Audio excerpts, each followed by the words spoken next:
Hey guys, what is up? Welcome back to the channel.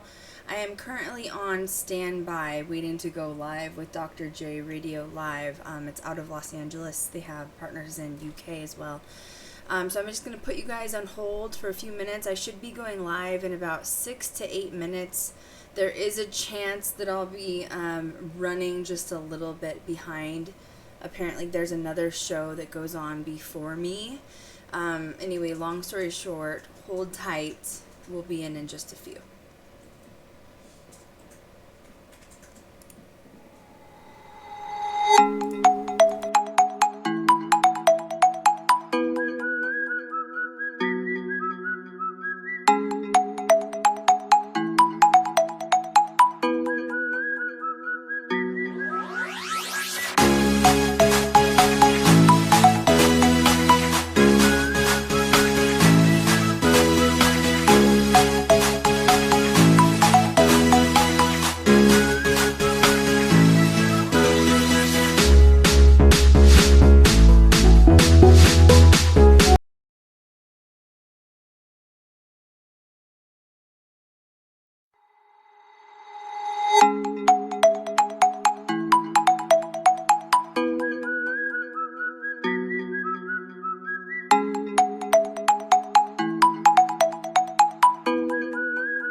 girls are in the studio. We're just on hold waiting to go on to a radio show live.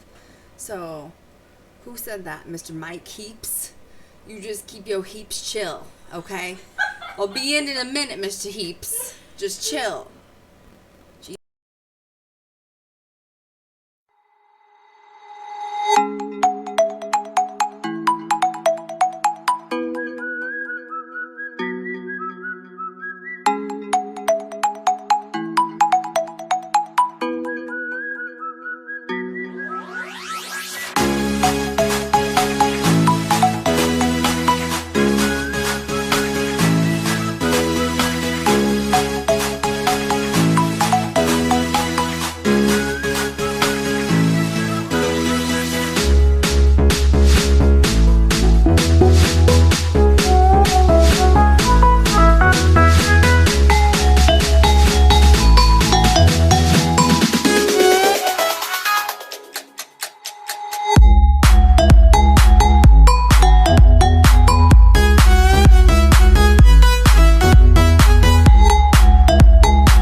Okay, guys, we're about to go live. I just want to make sure everything is ready to go.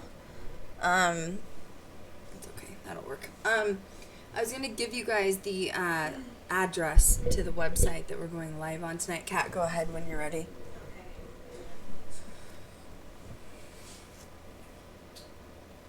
I'm still not on with them live yet, by the way. I'm waiting to go live, just so you guys know. It's going to be a 2-hour interview. It's the longest interview I've ever done. I've done tons of interviews, but I've never done one for 2 hours, so I'm kind of like, it's going to be long. I have no idea what he's going to ask me. I wanted to stream it, though, because I figured you guys, I know it's kind of a flip, right? Like, usually I'm the one interviewing people and bringing them in, but now somebody else is interviewing me, which doesn't happen very often, so that's kind of cool. I mean, some of the stories I share, you guys have probably heard on the channel, but, you know. What is it, Kat? I'm posting it on YouTube now. Kat is posting. Actually, I'll post it right now. The website right now. Kat's literally, you see that ghost right there? That's Kat. I'm hiding behind it because I am definitely not made up right now. Kat is in pajamas working at the moment. She gets to come to work in pajamas some days, you know? And then Chanel's actually in PJs too. They're at work, but in, you know, on vacation in Vegas, right? So Chanel's on this side of me. So anyway, we're all in here working together, doing this. Hey, Blake just said Mike please. Okay, I'm going to have to go, guys. We're about to go live here in just a minute, so I'm going to put you back on the Be Right Back screen, and I'll see you in just a few minutes.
I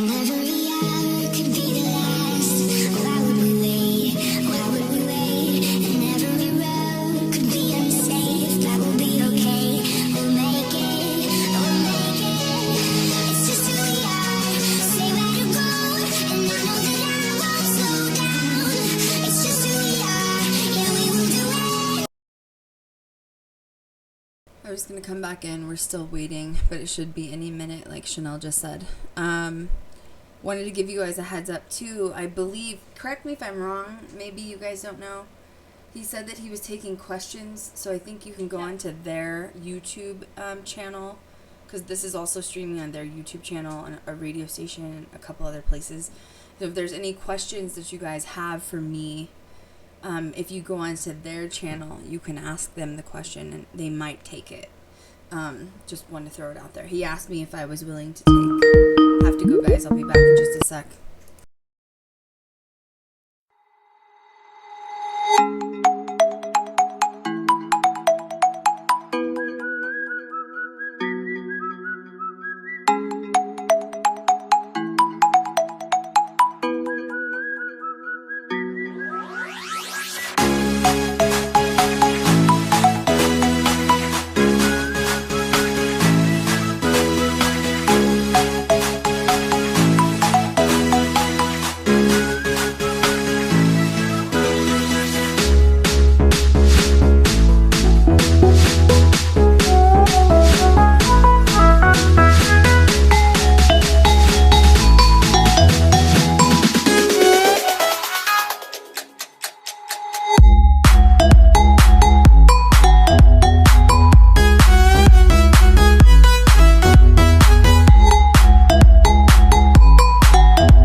Great episode of Dr. J Radio Live. Of course, I'm your host, Dr. J, broadcasting from the City of Angels, or as I like to put it, City of Demons, Hollywood, La La Land, all the funny stuff associated with Southern California, specifically in the LA region. And we are broadcasting from our home base, 107.7 FM, New Orleans, Louisiana. That is UPRN. We also will have to give the love to Deprogram Radio Network in the UK with their terrestrial stations London, Leeds, elsewhere in the EU, iHeartRadio, and today, because of our guests, we also get Twitch. Let me also give a shout out to those of you who are listening via YouTube or any of the other forms. Now, we always bring you quality shows, quality guests, but today is a super special guest because she is really down to earth, really cool, and most of you folks, if not all, who pay attention to paranormal, then you know exactly who I'm about to speak to. She is the original Ghost Girl Diary. She stars Ghost Girl Diaries. First it became YouTube. It started YouTube streaming until it became a television series. So now that I've given some of the background, with that being said, and I've already sort of told you who it is, let me introduce you the one, the only Miss Krystal Leandra. Krystal, Yes. Welcome to the show. Hi, Dr. J. How are you? Thank you so much for having me. Oh, the pleasure's all mine, and definitely of all the people tuning in. Now, let me ask you this. Long before you started Ghost Girl Diaries, and even before we get to Zach Bagans' Paranormal Challenge, why and how did you get started with paranormal? You know, paranormal has been something that has always been a part of my life, literally since I was a child. I don't want to say I was like totally gifted, but my aunt's house was really haunted. It's been like a generational home for probably like 50 or 60 years. And every time, you know, an elder would pass on, they would hand it down to the next generation. And I don't know, we just kind of grew up, my cousins and I, with accepting that the house was haunted always, and we were never afraid. And at about 3 years old, the first kind of trigger sign my mother had was I started telling her, and this was before I could really put together full sentences and full paragraphs with speech because I was so young. I would tell her how I drowned in my past life and that I was married and I left my children behind and how upset I was by it. So that's really the core of where it started. You know, I've said this a couple times more recently that I've rewatched this episode of Unsolved Mysteries, and what it shows is several, and I mean several, children profiled around the world through up until the age of 7. They are able to recount details of their previous lives. They'll say, before I used to be big, now I'm a little boy, or things like that. Or they'll interact with, say, if they are the spirit of their great grandmother, then they will go in the restaurant with their parents, and then they'll start interacting with the waitress as if the little child is, the spirit in it is the great grandmother speaking to the waitress, and the waitress is astonished. Do you think this is a case that happened to you, where you have some sort of family lineage where that's why you were remembering the spirit that unfortunately drowned? I'm not really sure. What would start to trigger it in the very beginning was like my mother and I grew up in Colorado, so there's lots of like water, there's lots of lakes, there's mountains, it's gorgeous there. But if we would be driving and we would be driving like over a bridge, over a river, or over a lake, I would have a meltdown in my car seat, and she couldn't figure out why. And it was until I was able to gather, like, you know, to verbalize, Mom, this is what happened. My mom originally thought that I was like making stories up. She was concerned. My aunt was really into paranormal stuff. She loved watching things like Tales from the Crypt and Elvira. And at a very young age, my aunt would let me watch those kind of paranormal TV shows with her. And so for a long time, my mom thought I was triggered by watching paranormal shows with my aunt. But even to this day, I still have a horrible fear of water. And I've even like taken swimming lessons. I can swim. Still to this day, I've never been on a boat or a yacht or a ship out of fear of water. And so eventually I would start to really pull the story out of details. And my mom said, for a 3-year-old, it was awfully gory details of a death, of drowning, and she didn't understand where I would have gotten that from. So finally, after I was really able to pull a lot of information together, she was like, my kid's weird, and she definitely has a connection to the other side. Now, you said your aunt she loved these paranormal television shows like Tales from the Crypt and Elvira. Did your mother enjoy the same sort of entertainment, or as other people call it, as reality TV as it really is to us?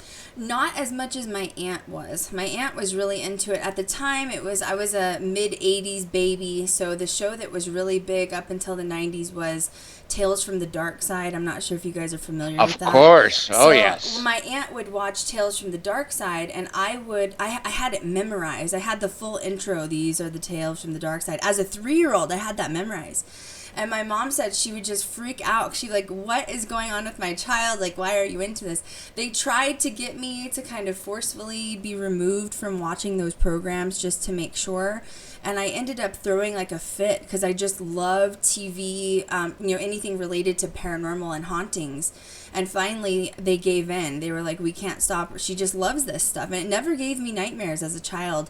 I was just very, very in tune spiritually. It was never something I was afraid of as far as interacting with, a ghost per se or a spirit. When do you have your first memories of actually interacting with what we would now call ghosts? Well, I had, like I said, my aunt's house was haunted, so you'd hear like the bangings and the knocks, or, you'd ask it to, if someone's down here with us, can you knock just to let us know so we're not afraid? So that would happen. But the predominant one, so I was always a believer, in other words, But when my grandmother passed away, I think I was between the ages of 14 and 15 when she died. I was very close with my grandmother. She was full-blooded Native American Cherokee, registered with the Cherokees, and she lived on the reservation. She was very spiritual. I learned a lot from my grandmother, and when she passed away, it was kind of unexpected and really traumatizing for me because she was just like the elder that I always had looked up to, and I was very close with her. And when she passed away, the night she had died, I was just distraught. And I was in my bedroom alone because obviously I'm like a freshman in high school, just crying. I have the lights off, my door shut, just, in despair. And I hear my grandmother's voice come in my bedroom and say, "Krystal." Well, I heard it at once, the first time, and I kind of thought to myself, I'm like hearing things. So I was continuing to cry, and I just kept hearing, 3 more times, "Krystal, Krystal," and it kept getting louder. And finally I hear, "Krystal, I love you." And I sat straight up in bed, and I was like, oh my God, this is real. Like I knew it was already real, but that was like that was the moment I was like, this is the path that I have to take, because other people, that don't get to experience those interactions, I feel like it's not always about demons and darkness, but it's about having that really kind of neat, beautiful, rare gift to be able to communicate with the other side. So that was sort of my vision and kind of what I was preaching to people ever since, was if you get to communicate with the other side, it's a gift, not a curse. It absolutely is a gift, and there's so many unknowns that we can learn from the other side. Now, let me ask you a quick question about when you heard your name being called 3 times.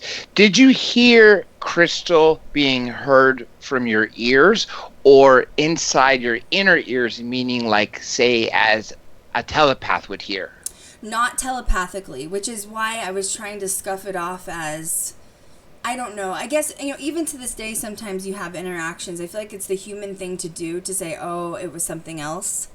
And that's why I was having such a hard time believing it when it happened, which is why I had to sit there and hear it over and over, because I was like, this is legitimately, I can hear it. It is like loud. And even at the end, when she shouted, "I love you," I was like, oh my gosh, like it is real. I heard it. In fact, I slammed my door open. I turned my lights on. I knew it was my grandmother. It was her tone. You just know when it's people that are around you. And it was really a special moment. It was one of the most predominant moments I've had as far as hearing what's called a DVP, which is a direct voice phenomena. And now, I'm assuming that was a big changing point when you realized that you were being communicated with from someone from the other side. What did you start doing in your daily life? Did you start, say, using divination items such as a Ouija board to communicate with the other side? Not necessarily at that point. In high school, my mom didn't support purchasing gear, like being an official ghost hunter or anything. And it never really crossed my mind to purchase anything myself. I will say it changed my thought process as far as, sinking into a depression, which I feel like is normal anytime someone loses a family member. That kind of just went away, just in a sense of knowing that my time communicating with her wasn't inevitably, finished. It wasn't done. And so I guess the depression went away, realizing like I will see grandma again. I will communicate with her again. It's not over. This isn't the end. This isn't the last chapter. I did though start at that age. So I was about 15 when I'd finally kind of made the decision to start investigating local areas. But we would do things that kids do that you shouldn't do, like going into a graveyard at midnight and seeing if you experience things. And there's a lot of underground areas in Denver that are closed off to the public. There used to be an actual underground city in downtown Denver that they've closed off. And so a lot of those places, as a local, we grew up with, like my friends, whoever had the license at the time, obviously 15 or 16, was the one that drove us to these abandoned, like asylums. There's abandoned asylums that are underground and half underground. And we would go to those locations and have experiences. Because you mentioned Colorado, the first thing that comes to my mind is the Stanley Hotel. Have you been there? Hundreds of times, quite literally, hundreds of times. And did something happen to you almost every time? And Can you give some examples of what you experienced when you were there? It did, yeah. I went there a few times, like in my early 20s when I first started out paranormal journeys, and things did happen. I eventually had made friends with a resident paranormal investigator that worked at the Stanley Hotel, and she actually had like the key to all the locations that were the most haunted spots at the Stanley Hotel in Estes Park. And so there were a lot of predominant things that happened. There's so many different things at the Stanley Hotel that I've experienced. Like, for example, there's a presidential suite. So that's where, like, Zach Bagans or Dave Schrader would stay if they were doing some sort of a paranormal event. And the things that are in there are things like Native American spirits. And there's actually, like, a leprechaun spirit and elemental spirits that are in there. And then on the other side is something called the concert hall, which is very, very haunted. And it sits between the actual like hotel itself and the carriage house, which is one of the spots that only Ghost Adventures got to go in. So they think it's some sort of like a transporting maybe portal in the concert hall where energies come in and out of from it. The most recent thing that I had experienced there was they believe some sort of cowboy has remanifested himself from like, the early 1900s. And the way you're communicating with him is he is predominantly stinky with like BO.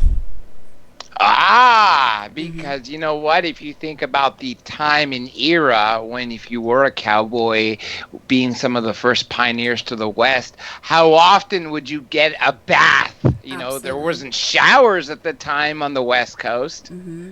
Absolutely. So yeah, there's some amazing stuff. I've actually seen... I'm not a huge believer in elementals and like weird things like that. And I feel like anything, it's hard to believe till you've seen it. But I have seen what we believe to be a sort of like a troll figure manifest inside of the Stanley Hotel in the concert hall, which was quite terrifying, to be honest. So there's so many things at the Stanley Hotel. I shared a bed with one of my girlfriends. There was a paranormal convention there that I was a part of. And one of my girlfriends and I shared a bed. We were facing the opposite side of each other, and we felt a full figure crawl in between us to the point where it moved the sheets, where it like laid down in the sheets. And we both felt that, and we both confirmed it with each other. So yeah, if you're wanting a place to go, I always say the Stanley Hotel, Estes Park, Colorado is one of the friendlier haunts, if that makes sense. Now, there's two questions that I always ask people who are ghost hunters. I've asked the same question to Grant Wilson, to Dustin Perry, to Jeff Bellinger, and Katrina Weidman, just to name a few, and I'm going to ask you now. Okay. The first, have you ever come across a ghost of an extraterrestrial? Yes, we do. You have? We have the Bross Hotel, which is in, the Bross Hotel's in Paonia, Colorado. I have a micro sort of pilot that I shot there on our YouTube channel, so it's youtube.com/Ghost Scroll Diaries, all one word. We had gotten a few really strange, I guess I can only explain them as rods. And I had consulted I have a friend named Chuck Zukowski. If you don't know who he is, he lives in Colorado. He used to be a sheriff who is now straight up 100% a UFO hunter. He conducts investigations for cattle mutilations all over the state of Colorado. Actually, I believe it's the entire southwest region. But I had messaged Chuck and I said, I have this really strange footage and I'd like for you to look at it. And we ended up compiling some sort of evidence thing where he was teaching me about Roswell rods. Have you guys ever heard of those? Yes. Yep. Oh, yes. And so we had several Roswell rods. I had never I still to this day, it's the only time I've captured those on film. But they're not normal anomalies like what we're used to seeing is like, the balls or orbs of energy, right? When you're in a location. These were actual predominant rods that were sort of in a spiral image, going through the screen. And we'd caught so many of those, I knew I needed to consult someone else. And Chuck was like, you found several of those. And so basically the Roswell rod, just if anyone's listening that doesn't know anything about it, first Google it. But second, it's a lot of locations like Area 51 or Roswell, New Mexico. They have caught similar images to the Roswell rods. So they think it could be some sort of residual energy possibly from, alien contact. And by the way, where we received those on film, Paonia, Colorado, very, very tiny hole-in-the-wall town. And we weren't expecting it, that's for sure. You know what? I have to say congratulations, because of all the people I've asked this, and I just gave you a short list of people I've asked these 2 questions. You are the second person to ever say they've actually caught a ghost, or in the process of ghost hunting, I've seen the ghost of an extraterrestrial. So thank you for giving me that answer. Here comes the next question of the 2 that I always want to find out. Have you ever come across a ghost that was speaking in a dead language, like Sumerian or ancient Greek or something like that? We have received, actually at that same location, we received what we thought was Latin, and which I think is also a dead language, which also made us very nervous because Latin oftentimes is associated with demonic activity. We had received, during that EVP session, we had received what appeared to look like let's call it a shadow figure with like a pointy tail and pointy ears. So it would be like a human figure with, basically kind of an image of like the devil, I guess you could say. We did have it translated, and we weren't able to release that publicly because of what it said. But yes, I believe we've captured EVPs in Latin. Probably, if you can't release it, it probably sounds to me it might have been an angry spirit that you were in contact with. Absolutely. Yeah, it's not good luck to, release demon names and things they say that aren't appropriate, because you don't want people at home repeating that and possibly manifesting it in their own sense, if that makes sense. I'm so glad you touched upon that. I don't know who it was that I was talking to that said the longer a word has been used in our time, say a couple thousand years, and the more energy that it invokes, the more power that the word itself gains. Therefore, someone from another time who repeats that same word or phrase of words will bring all the energy of all those years, of all those times of the name or names being used. So I'm glad you mentioned that, because I've always thought that would be the case, but clearly there are words of power. Absolutely, especially demonic, names. One of the girls that is one of my side techs is Chanel. She's one of our camera techs, and she's really into studying kind of occult dark stuff, and she absolutely believes if you say a demonic name, you're just be prepared for the consequences type of thing. You know what I'm saying? But definitely old, you're looking at old scripture. So absolutely, I agree. Now, let's go to when you found out about Zach Bagans' Paranormal Challenge. What prompted you to go and to try out for this challenge? Let's see. I had a friend that I'd been investigating with for a while, like since high school. We were not super serious. We owned like one camcorder and like a ton of digital record. It wasn't like the pro side of it, if that makes sense. And they had put out a casting call, and we applied for it, and we never heard anything back. And then about a month later, they put out another casting call. I'd actually seen it through, I believe, Dave Schrader's social media. And on a whim, it was literally like 4 a.m, because I was on like Central Mountain Time, and I think Dave was on later time zone. And I decided at 4 a.m, I kind of sat there for like 20 minutes debating if I should apply again, because we didn't hear anything the first time. Should I even put the energy out? So I said, you know what, screw it, get up, we're going to apply for it, see what happens. And literally the next day, within hours, we heard from the producers that we had been chosen to do an interview.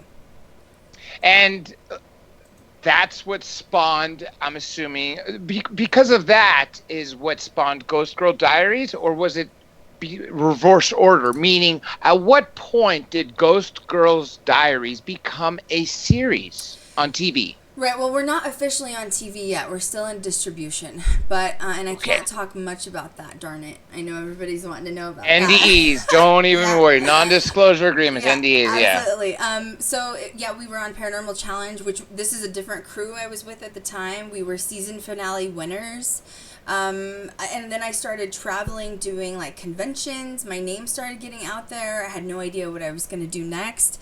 I ended up getting picked up by several different production companies, pro production companies out there that have probably done, paranormal series that everyone has seen. I signed several contracts with different production companies to make a series. I was never satisfied with what they were willing to offer, meaning I believe in raw, authentic, non-scripted, exciting paranormal, basically. And sometimes it was fake and scripted, and I didn't want my name to be slashed and be a part of that. So I basically waited it out. I had a dream one night. I kind of asked the universe, what do I do next? I'm lost. And I had this dream of this book opening, and it said Ghost Girl Diaries on it.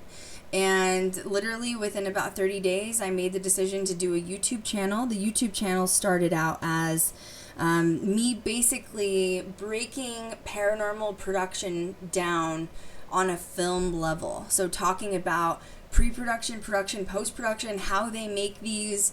Often it would be like my, being kind of a critic on it, like how do I feel about it? Do I think it's legitimate? Do I think it's scripted?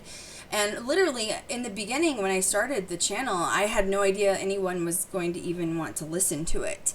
And then, fast forward a year later, this started back in 2014-15, we had hundreds of thousands of followers, we had millions of views on the channel, and it just kept growing and growing.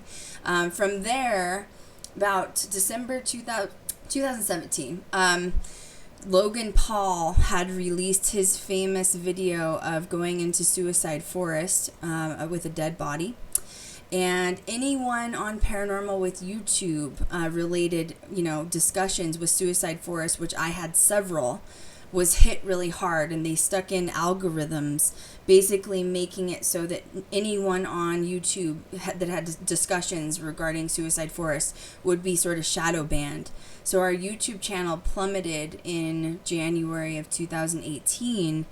And that was when I made the executive decision that, hey, we're going to hire a crew, which we have a full production crew now, and we are in the process of shooting Ghost Girl Diaries, the series. Smart. You know what? I know a lot of people who are big players in YouTube, and so much is being demonetized and censored. And the whole motto when YouTube was founded was to have a forum that is not censored, where anybody can be their own producer, their own star, tell their own story, and in come all the big bucks. And I think it even started, Krystal, before 2018. At least we started seeing the effects of this at the end of 2017. Oh yeah, it hurt us bad. We went from like thousands of views in a day, even in a week, to like hundreds. It was crazy.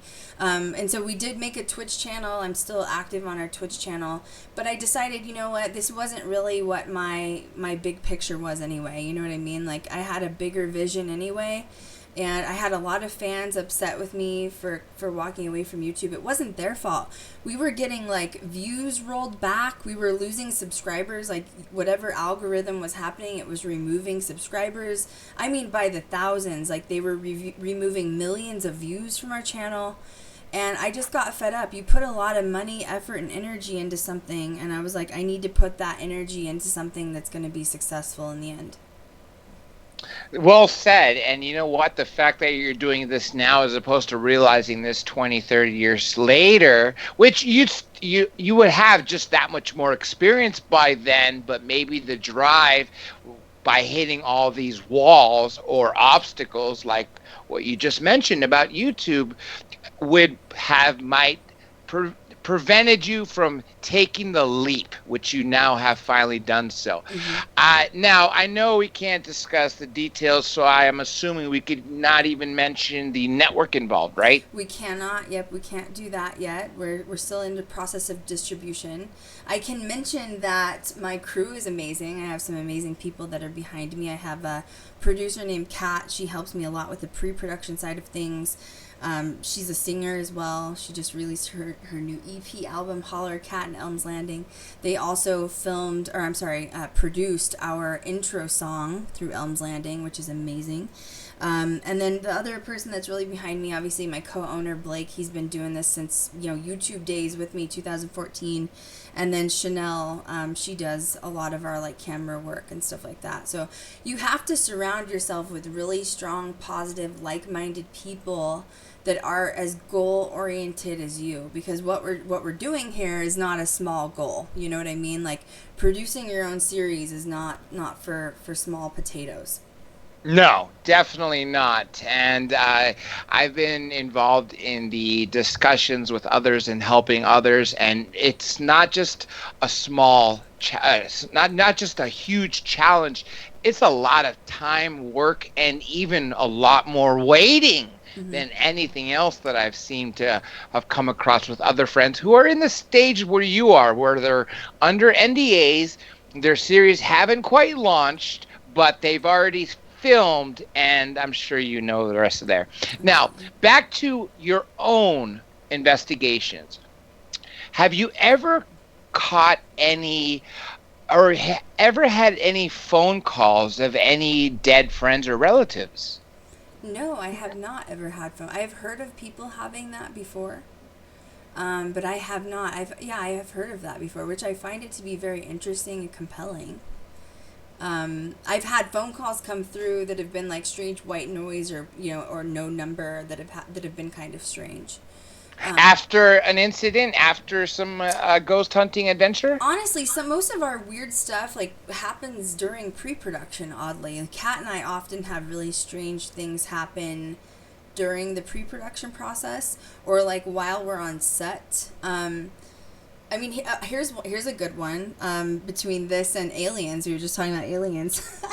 I'm looking at the girls because they're working with me in here right now. They're helping me mod and stuff. We went to a location. I'm not going to say where or what because I can't. But I will say that when we showed up to the location, this was very recent, like January recent. We showed up to meet with the owner because clearly we were going to do like an interview with the owner regarding the location. And the owner, we thought, may have been an actual alien herself. Oh, that really piques my interest. Not too long ago, I was doing a show about Men in Black, and the question are they humans trying to protect something, or are they, in fact, ETs that are either looking like humans or even going so far as to wearing humans sort of like clothes? Human skin, no, not human outfit. No, that's gross. Yeah. You know what? I'm not an alien hunter. That's 100% sure. Like I'm not. I believe I live in Vegas. You're gonna, if you live in Las Vegas, you're not far from Area 51. You have the Air Force Base. You're gonna see strange lights. Often. In fact, Kat and Chanel have been here for a week working with me on production stuff, and they've even seen some strange lights in the sky. But I had a friend named Sean who was in the Air Force. I've actually talked about this on my channel before. And Sean knew I was into like the ghost side and he did the UFO side. He was in the Air Force. He was a pilot. He could take the jets like really high out of the, I'm not familiar with the lingo, so I hope I'm not butchering it for anyone that's familiar with Air Force. But he would take it almost out of the atmosphere. He would take GoPros with him. He would get footage of like face-to-face footage of like UFOs. And he was posting them on his YouTube channel. This was, it was right before I started YouTube. So probably 2013, 2014 when it happened. And he had been posting these videos and calling me. He had sent me a hard drive with backups on them because he just trusted me with them. And then one day out of the blue, he's been doing this for a while. His boss had told him, you really need to be careful what you post because, it's just not safe. And then one day out of the blue, he calls me in a panic. He's like, they're after me. They're here. They're outside. And I'm like, who? And he's like, I can see this like black car. I'm assuming he was, referring to Men in Black sitting across the street watching his house. And so this continued sporadically for a few months. And then all of a sudden one day he calls me a few months later and he goes, if something happens and I disappear, like just make sure you keep the hard drive that I gave you. And I didn't know what was going on. He's like, I just know that they're gonna take me and they're gonna get me. And I'm like, are you know the Men in Black? And he's like, I didn't know if he was being paranoid. He lived in Texas at the time, so I couldn't like see him. I was in Colorado. I'm like, I don't know what you're talking about. All of a sudden, like a week goes by. I hadn't heard from him, which was odd. But I call his phone. His phone's been shut off. I go onto his social media. His YouTube channel's been deleted. I get a hold of like his parents. His parents are like, oh, he was involved in a military accident and he died. And I was like, you're just okay with that answer? You know what I mean? Like, how are you just okay with that answer? So I was, telling some of my friends about it. I was like, I have this hard drive. I don't know what to do with it. Like, I feel like I need to, like, put it in, like, a safety deposit box or something because it had all of his, like, authentic UFO footage on it. And I go home that night, and the damn hard drive exploded in front of me. And it, like, set a fire. And it wasn't even plugged into anything, might I add. It was this... So after that, I was like, I believe. And I don't want to mess with aliens ever again. And I haven't, by the way. You know what? Krystal, you actually started speaking about what I was going to ask you. What I was going to say was after he started taking everything down off YouTube and not being out there so much, did the hard drive that was in your possession suddenly become erased? But no, it went one step further and it blew up. It literally set fire. It literally set on fire. And luckily it had been in the bathroom when it happened. So TMI, I actually threw it in the toilet because I didn't know how fast to put the fire out, if that makes sense. Clearly I didn't want my house to blow up. But yeah, the actual hard drive set aflame and it was not salvageable. And he to this day, it's presumed like his parents live in Montana and they just assume he's dead, and they had like a military funeral for him. Personally, I don't think he's dead. He was extremely intelligent. He was in the Air Force. He flew, these fancy jets. He was so smart. I think they probably took him somewhere and they're using him, for intelligence on that side. He didn't willingly take down the UFO footage, though. It was erased after he, quote, had a military accident. Yeah, and after that, it really did scare me so bad. Because, he used to try to educate me on things. And once again, I've never really been into UFOs that much. I just listened to his stories. But he would try to educate me on good aliens versus bad aliens versus like what's danger, ships. Apparently there's a difference in ships. Also remember, he had a bird's eye view, or not everybody had that upfront view like he did, because he had access to these Air Force jets. But I have over the years, that was about 6-7 years ago when this happened. Over the years, I will get sporadic emails through like my business email. And they're emails from like an external source, and you can't respond to them, but it'll be like a sentence, and it'll say like, "Don't worry, your friend Sean is okay, and he misses you." And like I'll get these weird like cryptic messages sporadically. In fact, after I had posted the video on YouTube about him, I had received another one that was about a year ago. So I think he's still out there. I don't think that they actually like killed him like they do, but I think it is almost this thing where they put him in like a changing identity sort of scheme, where they just put him in a different place. Like WITSEC, witness protection, in other words. Basically. Well, I think also him being so intelligent, I don't think they could waste his brain because of how smart he was. That too. Now, I've noticed this happen a lot when it comes to UFO. And when I spoke to Richard Doty, who was in the Air Force Office of Special Investigations, he said that he was allowed to talk about ETs, but anything that had to do with technology or even medicine, anything that, say, could extend humanity or human lives for about another 20 years was classified. That's the stuff they didn't want us to know. And I thought that was very, ironic how they're, at one side, they say, hey, we're alone on this giant ball or this small ball, or surrounded by trillions of other balls that are, orbiting around other bigger balls around this emptiness that we call space. And at the same time, yet there is such a threat to it that they want it to be they want it to shut it down, and then the other time they turn a blind eye and let people talk, almost as if they want the ridicule factor to come in. But I haven't noticed that with ghosts and paranormal. There is no authoritative figure that comes out and says, Krystal, you can't do this, or this ghost that you filmed or caught on EVP saying something is to be censored. You've never had anything like that, have you? No, and you always hear about the UFO hunters like going missing, which I feel is so tragic, and then they find them dead like a month later. There was one in the UK I did a story about not too long ago. It's so tragic that that happens. I will say, though, oftentimes you will get things that people that come after us, in particular, the ghost hunting side of, like, extreme religious people that think we're kind of dealing with the devil. You know, we're Satanists. What's another one that we get? I mean, it's always this really dark, extreme stuff.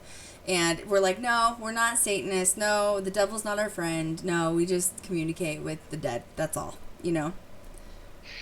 Now, I've talked to other people who are psychic enough to where they see dead people, and I've asked the gruesome question if they see them in the state that they died in, or if they see them in, say, a happy point of their life. And I've heard both. Do you have any sort of that ability? No, I don't. Well, I'll see like figures of like like shadow people, if that makes sense. I think that we as humans have the ability to put filters on. I always call it, like, on my channel, like a hat. You're putting your filter on, like a top hat type of thing. And the reason I say that is I think certain people can handle certain things better than others. And that could go all the way extreme to the people that are completely shut down, that don't want to see or experiencing anything, all the way up to people that are very psychic and can see someone in their form of when they passed away. I also think that that can be more of a thing where you communicate with, like, your spirit guides and angels and ask them to sort of help you open up in order to see those things. I have seen a little girl that drowned one time, and it scared me so bad because she was, like, very discolored and blue and pale, and her hair was really long, dark, and wet, almost like the Ring sort of figure. I think she just needed help, but just seeing her scared me so bad. I remember literally at the time shouting out to my guides, I cannot handle seeing anything. Like, please don't let me see anything else. And I just think it's up to the person on how much they can handle and sort of take in when it comes to communication. And the irony is you can have some macho people that fear nothing and say, yeah, nothing will scare me. Yet when something like that happens, they'll be the first to turn and run. Right. That's when the true test of character comes, is when you're in that moment. Not when you can speculate about it, but when you're actually face it. Now, you did mention that some people accuse you of dealing with the devil or Satanists and all this baloney. But let me ask you about the true negative effects that has come about from being involved in the paranormal, specifically with ghosts, which is that some people do have demonic activity attached to them, whether it be anything as low as oppression to obsession to the most extreme meaning demonic possession. What have you seen in your line of work? Oh man, I've seen a lot. I had one crew member that came on set with me. He was I love veterans. My co-owner is an Army veteran. My head of security is an Air Force veteran. So I love veterans. So I met this gentleman who was a Army veteran as well, and he was also fluent in camera work. This is before YouTube happened. So I invited this guy to be my camera tech.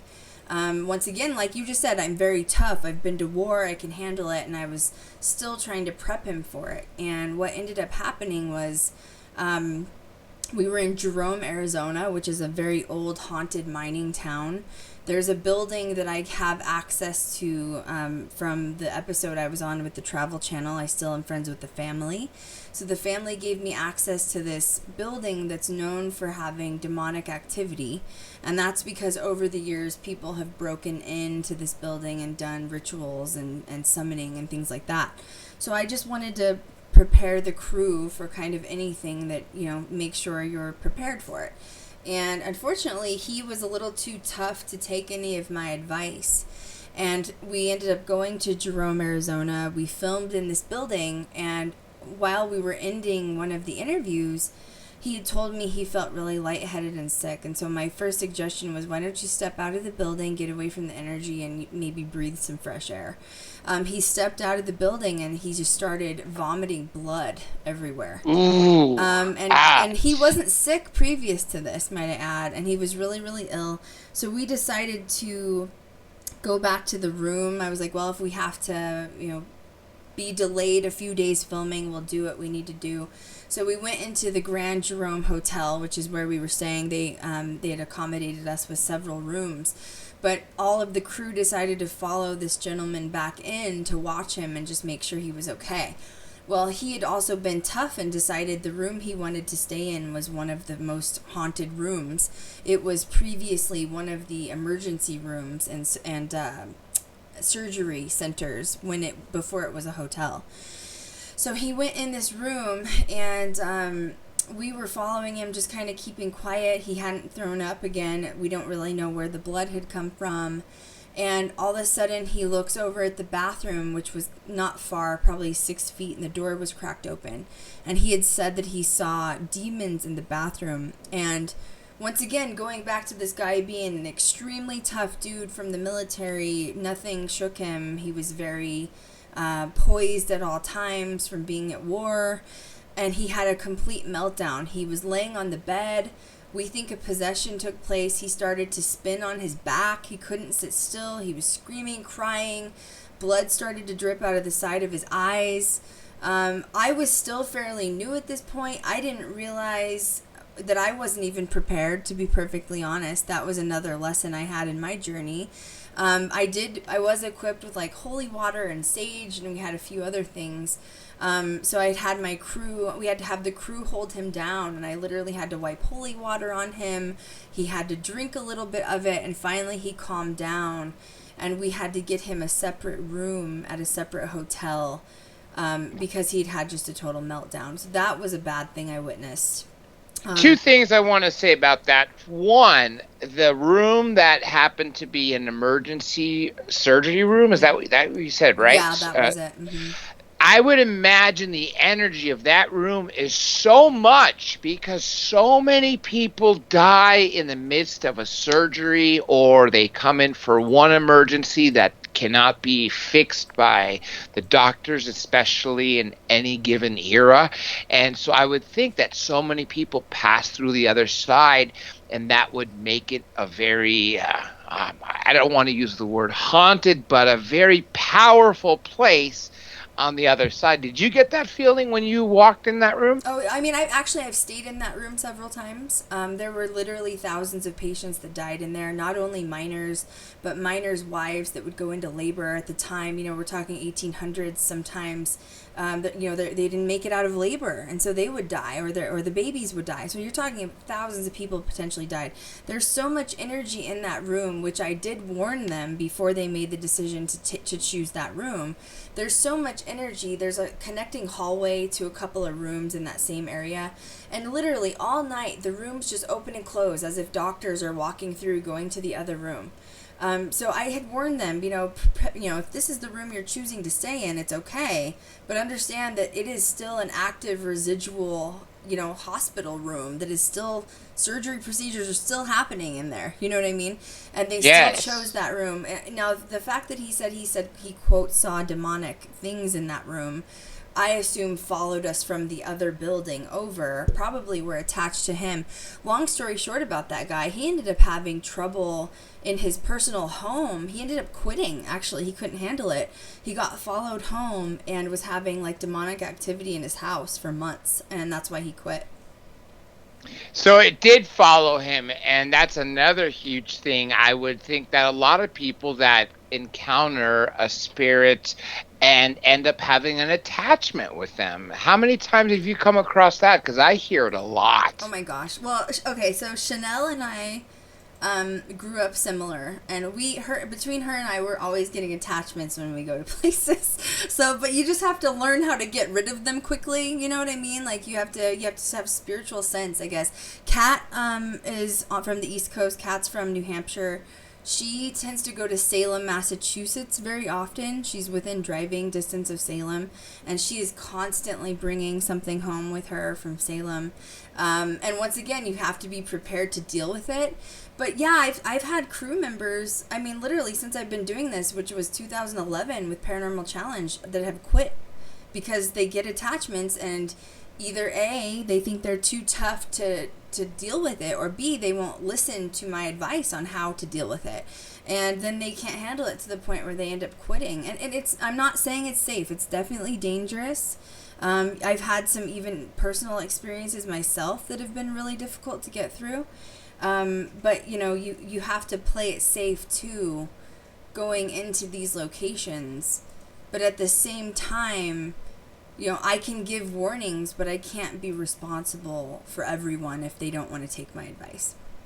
For those people who are struggling with attachments on them, what are the steps you take to remove them from you each time you get one from visiting a location or come into contact with an entity? So sage is the first step. Okay. My grandmother was Native American, so I grew up with sage and like Palo Santo being just a immense part of daily life. And that was something the Native Americans used. So you can get dry sage. You can even order it off of Amazon, literally. And you light the sage, and there's so many ways you can do it. If you Google it, you can go counterclockwise, clockwise. You do need to open at least one window or door in your house, basically for an exit for the energy. But the sage basically brings kind of like, I want to say, mutes or neutralizes the energy in the house. And oftentimes when you're looking at something like a dark attachment, they will prefer chaotic energy or chaos energy.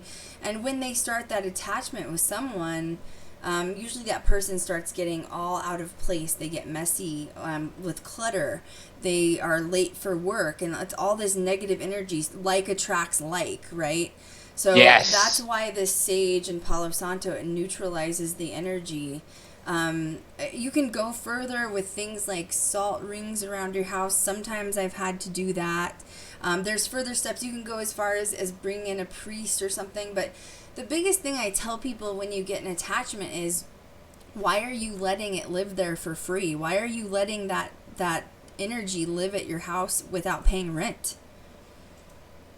Very good point. And now let me ask too, because this may be another part that you may use, and this goes back to the other point that I wanted to mention when you were telling the story of that person who was vomiting blood. Holy water. You said you used holy water, and that's one thing that I've heard from everybody, no matter at what level of experience and how much ghost hunting they use, they always have an endless supply of holy water. Do you have a priest that goes with you or blesses water to become holy water? Well, actually, Blake, my co-owner, is ordained for that reason. But I've never been in a situation other than that where I'm not the kind where I'm like, break out the holy water, everybody. Like, break out the sage. You also don't want to sage a location without the owner's approval, right? Because if it's like a haunted hotel, you don't want to like remove the energies and then they have no, traffic as far as, making their business out of a haunted location. But, holy water is a little extreme for me. I feel like I do travel with some, but it's not something I just fling around, you know what I mean? Like, just because. But in that case, when you're talking about, like, stigmata things happening, I think it's absolutely necessary. And that was the only case I've really had to use it in. And to be perfectly honest, at the time that happened, I had no idea what I was doing with the holy water. I just knew it needed to be on him, you know what I mean? Which it did help, thank God, so. instincts. There's your Yeah. instincts of your years of training and Right. even before your life, Yeah. carried over. For those people who don't know what stigmata is, clearly I know you know, and that's why I'm going to ask if you could explain it for those people who may not know it. Sure. It can be in a sense of religious as far as Christ and the way Christ was hung on the cross. I think paranormal investigators don't necessarily identify stigmata totally with the holy side. It could just be like demonic activity, basically causing bleeding from the areas where Christ was hung, right? So it can be wrists, it can be eyes, it can be mouth.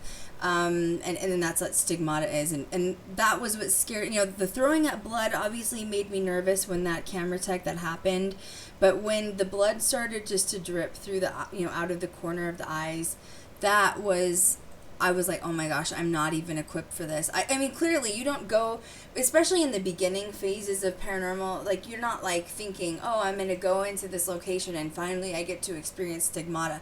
Like those aren't exciting moments. You know what I mean? Like I had crew on set that night when that happened with him, and they come up to me as he's what we believe we're witnessing a possession, and they say, should we be filming this? And my response was no.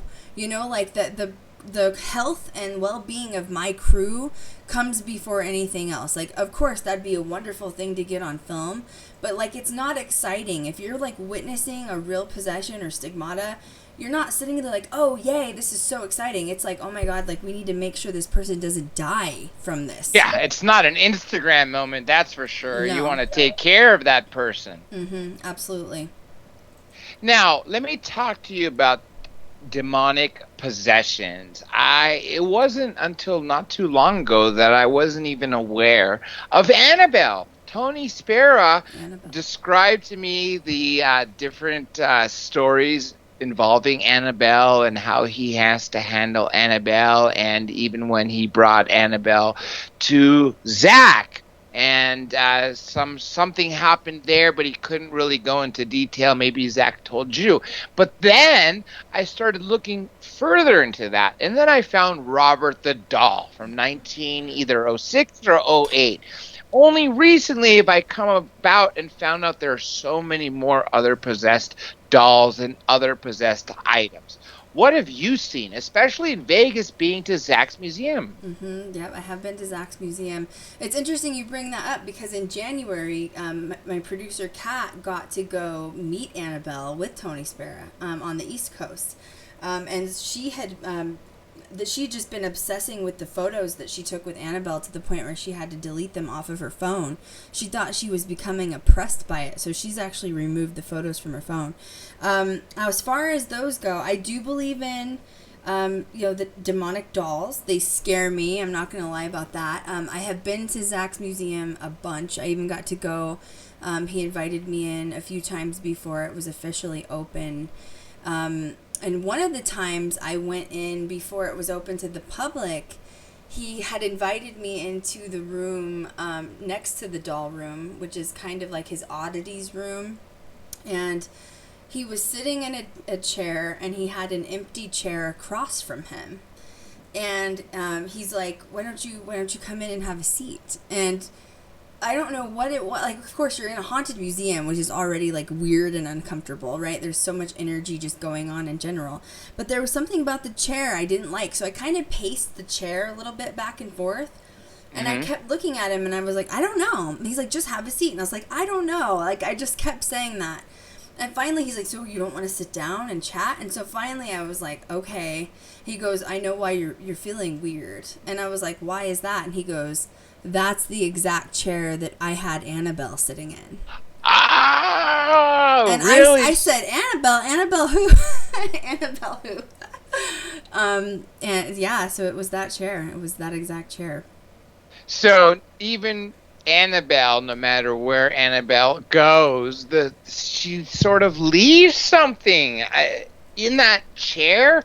I'm wondering, next time I'm going to talk to Tony, I'm going to ask him if anything happened with that seat, because he required that if Zach brought Tony with Annabelle over, he said, I want another first class seat for Annabelle, she is not going into the cargo. She is sitting in a seat. I'm very curious if anyone's ever followed up with that airline, that specific plane, that specific seat, to see if anything has ever happened to that person. I would not have wanted to be on that plane, that's for certain. That's absolutely for sure.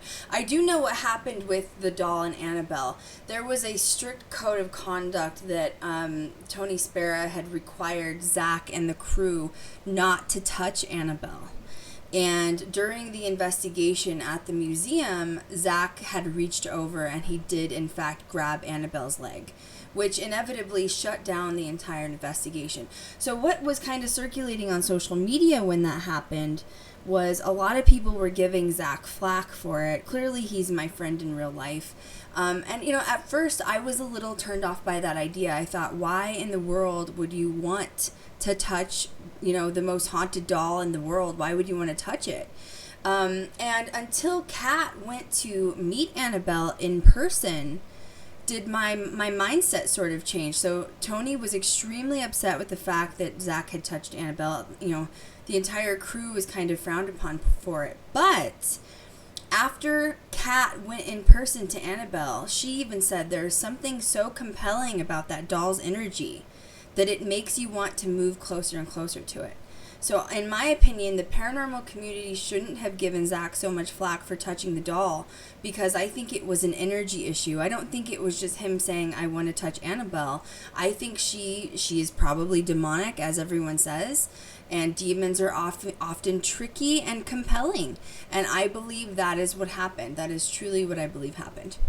And Tony, in also Zach's defense, Tony did say that Zach seemed entranced, looking at Annabelle as if Annabelle had him in a hypnotic trance. And I totally believe that to be true. I do too, because Kat was in trance as well. In trance in person and also in trance just with her phone. She said she could not put her phone down. She just wanted to stare at it. She also told me the night that she had gone to this chat with Tony Spera on the East Coast, there were some people in the audience sitting near Kat. It was a couple, so a man and a woman, that were making fun of the doll, saying you're not demonic. And they had gotten an email sent out to everyone that attended that couple was involved in a car accident that night. Yes, the college boy with his girlfriend who basically told Annabelle, look, if you can cause slashes on someone, I demand that you prove yourself and harm me right now. Nothing happened, and according to Tony, him and his girlfriend were riding home on a motorcycle, and out of the blue, that guy, the college boy, seemed to have lost control, and it almost was like he was riding his bicycle. He was not drunk, he wasn't weaving or anything, but just at one split second he just veered and hit, I believe, a tree, instantly killing him. So the inference is, that maybe Annabelle did affect his mind at that point. But who says that they have to if you demand Annabelle to do anything, who says she has to do what you want then and there? She could always do what you ask later, or not do what you ask, or do something even worse than that. Right, no, I totally agree. I think the one that died was actually a different story than the one that Kat experienced. They were just in a regular car wreck. But it still goes to tell you, don't taunt what you don't know. Don't taunt it. I went to Zach's museum a couple of years ago. I had a fan event, and I took a group of fans to Zach's museum to meet me. And Zach knew I was coming, and he said, I'm going to let you have access to the basement of the museum. And that's a very rare occasion. He doesn't just let anyone go down there, because in past events there was actual satanic rituals that took place, possibly even sacrifices in the basement of this museum. So we went down there, and there were a couple people in the group that weren't sure about it. They were kind of like nervous to be down there, but they were making jokes. They were basically making jokes, and I would have to stop and say, let's not make jokes. You know, I understand this is something you're unfamiliar with. Often as humans, if there's a topic we're unfamiliar with, the easiest way out of that discussion or rhetoric is making a joke out of it. But I had asked them graciously, please, we're all down here, which means we could all be affected by it. It was very haunted. We later ended up looking at some of the footage that he let me shoot in there. And what had happened was it had appeared... I have a full face of makeup, right? Like I'm a full cosmetologist. Before I practiced paranormal, I was all into beauty and makeup and hair. So my face was fully done with makeup. And we looked at this footage once we got out, and it looks like I have blood dripping all over my face from these people basically like taunting and making jokes from standing in Zach's museum. So I was kind of the weakest link that they chose to pick on, and often that happens when you're around something super, super dark. So I would definitely suggest not taunting or joking. Even if you don't believe in it, it's just best to keep your mouth shut, because it may not even be you that ends up getting injured. It might be your girlfriend or your boyfriend or someone that's with you, you know, in your circle. Yeah, and it might even be someone that's in your circle, but that you're not seeing on a regular basis. Like, for instance, for me, it could be family in Greece that could be affected by something that I would stupidly do. And I use the word stupidly with caution, because if you taunt a demon, what do you expect? And I'm not trying to say anything bad about anyone, but the message should be clear. Please, for your own sake and for those you love, do not taunt demons, especially demons. And I'm going to ask you this, Krystal. Mm-hmm. Have you come across any ghosts that are impersonating somebody, a human, a kind, loving, caring human, maybe even a friend or a loved one that had passed away, and then you find out that they're just impersonating them, and what's behind the veil is, say, a demon? A couple of times that's happened. Not personal, like personal family members, but I will say that when I've been in locations, when you hear a little girl like talking, laughing, or a little girl EVP, my mind instantly goes to the demonic side, because they want you to trust them. And I know it sounds so bad to keep your sort of your veil up and making sure you're protected. Most times people automatically want to be like, oh, it's a little girl, we have to help her or talk to her or something. Yeah, but you better make sure that's a little girl first before you're fully into like opening up to that spirit, because you don't know. And that's happened. Like, we've opened up to energies as far as communication, and by the time the end of the investigation rolls around, we realize it's not a little girl, but we have let our trust in. So please be careful of that. Also, I have done Ouija board sessions where the demon Zozo comes through. And it's Zozo? And it's actually quite the opposite, though. My rhetoric and kind of thoughts behind paranormal are, when you feel demonic activity, you will know it. And that's part of the reason I hate so many shows out there. It's like all demons and demonic. No, it's not. And if I'm doing a Ouija board session and Zozo comes through and I sense the energy, I call it out. I'm like, you are not Zozo. This is not demonic. This is something else. And then often it'll be like, yeah, you're right, or yes, or it'll go somewhere else. So it can go both ways. Sometimes you can even get just regular ghosts or spirits impersonating what they want, which is fear. And inevitably, in my opinion, they want the fear, because we as humans, when we're afraid, we emit electromagnetic fields, EMFs, which are what these energies use to manifest or communicate with. So of course they're going to try to scare us and make us in fear, because they need that energy to communicate. Very well said. Now let me ask you this about hauntings in the United States in general before we go to the world. What are some of the most haunted places, locations that you visited? Asylums are crazy. Ooh.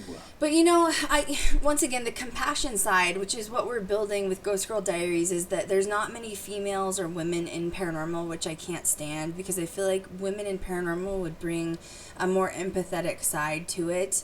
When you hear asylum, you just think of like crazy people, but you also need to remember some of those people were Not even crazy. They were in there because their families just abandoned them in the early 1900s. They were literally thrown in and they locked away the key. They were left there to die. Oftentimes, even the mental patients were abused, molested. So we go in with more of a compassionate side because it's just tragic that people get left and they get stuck in what I call the gray zone.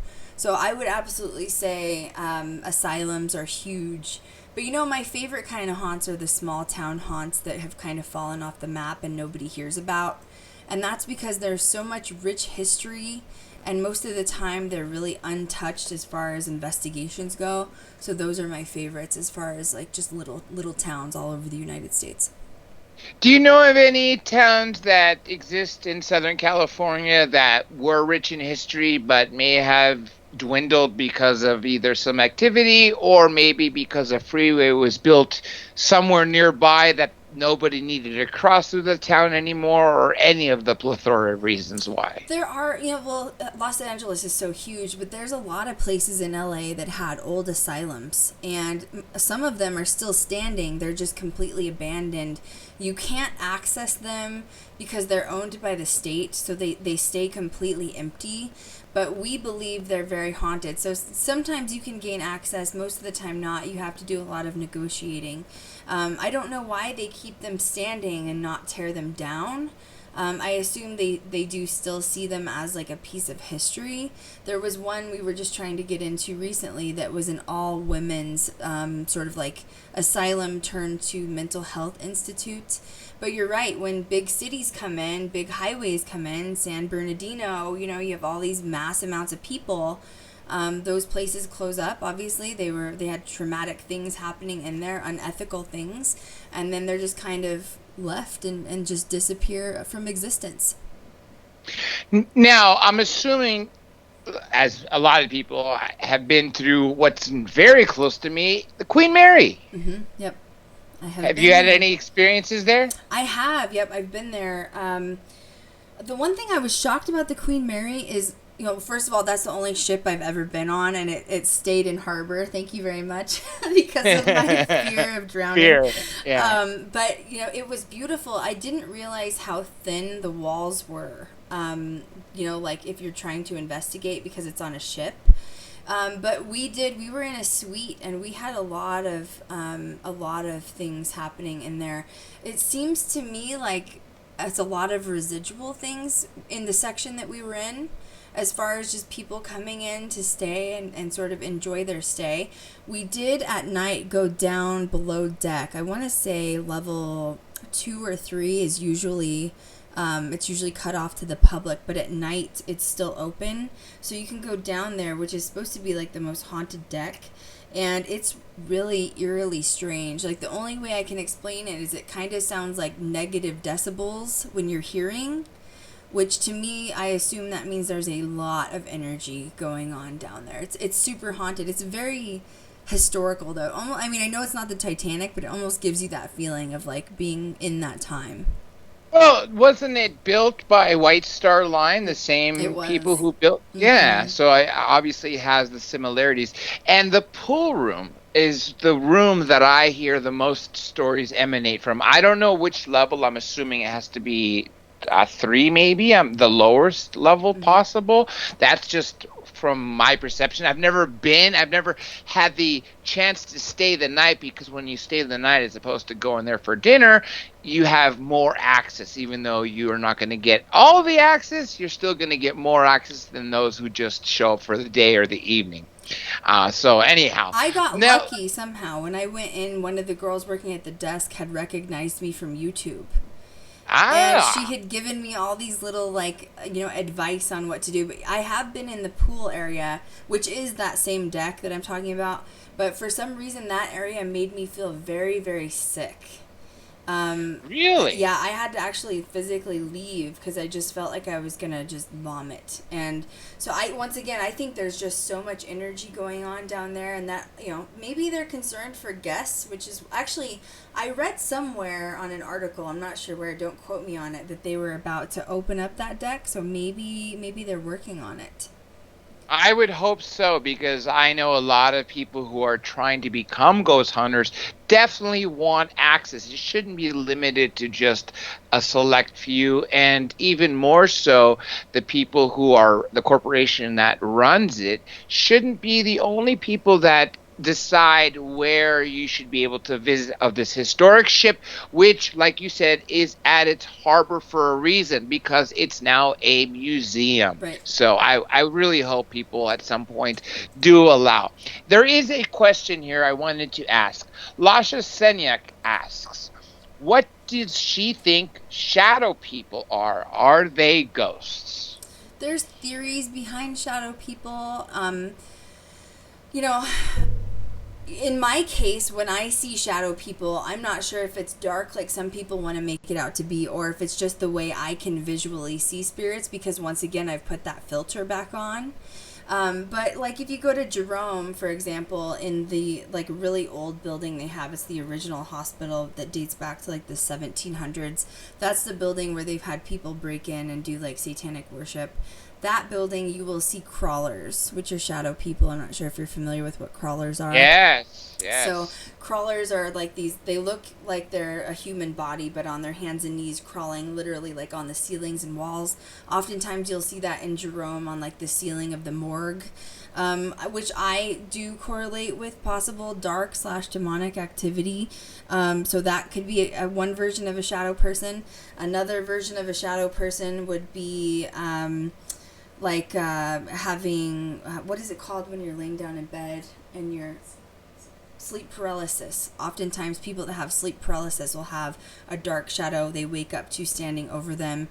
What is it? I'm not sure. Once again, so oftentimes shadow people can be related to dark activity, but once again, I think it depends on how your brain, how you've allowed yourself to open up and process what you're seeing.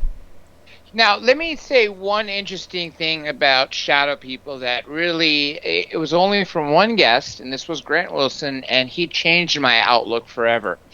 He said, I said, what was the most interesting thing you've ever asked a ghost? Did you ever ask them what we appear to them as? He said, yes, we appear as shadows to them, which is why if you're trying to do a ghost hunt, you do not group a bunch of people in the middle of the room, because to ghosts, you're going to appear as a big blob of shadow. Mm-hmm. Whereas opposed to if you're spread around, well, then they feel less threatened. So I'm wondering if the reason we're seeing these shadow people are because that's the way they see us. It could be. I think the veil is thinning. I mean, we're in an era or generation where it's not the 1960s, where if you spoke out about, being into paranormal, communicating with the dead, you were sort of shunned for it. We're in an era of 2019 where it's all over our culture. It's reality TV, it's documentaries, it's everywhere, and it's just socially accepted. So I think because of that, people in all generations now are more open-minded to not only communicating, but actually having an experience. And in my opinion, the veil is thinning. I'm glad you mentioned that, because 50, 60, even 70 years ago, post-World War II, if you were talking about these, there's a good chance you could be thrown into an asylum or ostracized. But 100 years ago, 120 years ago, Sir Arthur Clarke, the author of Sherlock Holmes, he was huge into seances. Seances were a thing for the aristocrats to do all the time. I'm sure you heard of Patience Worth, right? Absolutely. Even H.P. Lovecraft is huge with the necromancy. So that's one thing that shows to me that it's a pendulum. That seems to me it was swung one way 100+ years ago, then swung to the conservative side. If you can't see it, feel it, touch it, and explain it, then it's not real and you're crazy. Back to where it was about 120 years ago, except now we have technology, we have experience, plus we get to take all these past lessons, like H.P. Lovecraft, like the lady who was communicating with Patience Worth, all these different things that are now included into our current investigations. Mm-hmm, absolutely, 100%. I totally agree. And just the fact that once you gather all that information, you can do something with it, like produce a documentary or a reality series. And there's a huge, community of people that want to see it, so it's socially accepted. It very much is now. It definitely is now. Now, you mentioned that it was the Queen Mary that got you sick, right? Yes. Mm-hmm. Has there ever been any other instances where you yourself got sick, not just someone around you like the other gentleman who was vomiting blood? I've never had like an extreme thing happen where I've like thrown up blood or had anything weird like that happen. But I have had like the feeling of illness happen before. It's interesting because oftentimes that I will feel something as it's happening, we will also catch something on camera.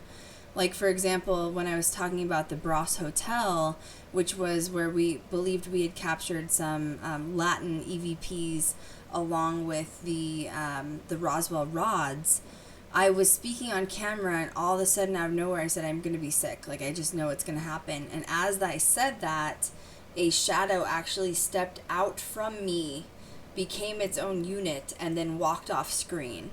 So I also think that maybe those feelings of sickness can be triggered by extremely high electromagnetic fields, which once again, we need those EMFs in order to communicate with the other side. Now, as far as EVPs, you mentioned the one that you captured that you can't play because of the language.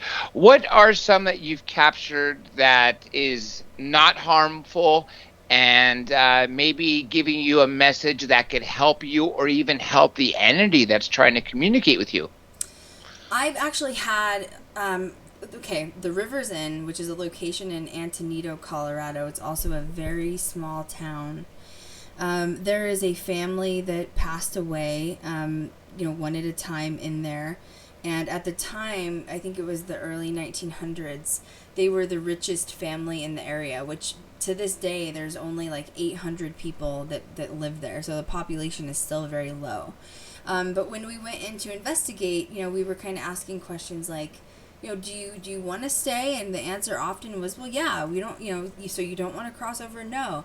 But it got very comfortable after a while. They ended up starting to make jokes with me. Like, they really liked my energy. So one of the, we actually got communication through the Ovulus. And I had said, what's your name, or what's your daughter's name? And they had said, Ginio. And then of course, my brain went, Ginio, like the turkey? Like the brand.